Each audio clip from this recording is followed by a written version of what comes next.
Goeienaand my Boetie en Sissa, wees gegroet in die wonderlike naam van Jesus op hierdie geseënde donderdag aand en baie dankie vir die voorreg wat ek het om saam met julle hierdie dag te kan afsluit. Ek hoop julle het 'n goeie dag gehad. Kom ek bid vir ons vir vanaand. Here, baie dankie. Dankie dat ek na U toe kan kom in die lieflike naam van Jesus Christus vanaand. Dankie Here vir alles wat ons vandag kon doen, vir alles wat ons kon uitrig. Dankie Here vir die sukses wat ons kon behaal het. Dankie Here dat in die kleinste goedjies kan ons sukses behaal, kan ons voorspoed kry.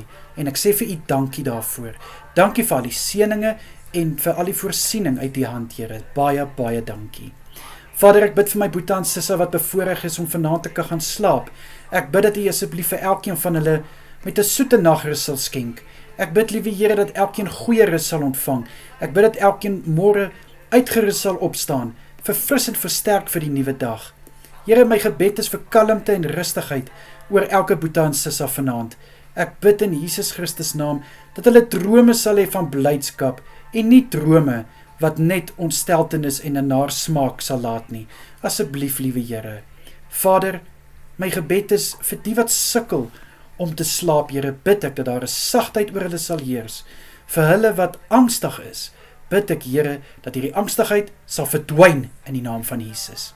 Here, vir die wat werk vanaand, ek sê vir U weer eens so dankie vir dit wat hulle opoffer, tyd saam met hulle familie, om te kan werk, om vir hulle te kan sorg. Ek bid vir 'n seën oor hulle werk, oor hulle hande, oor hulle gesondheid, liewe Here, oor hulle as mens.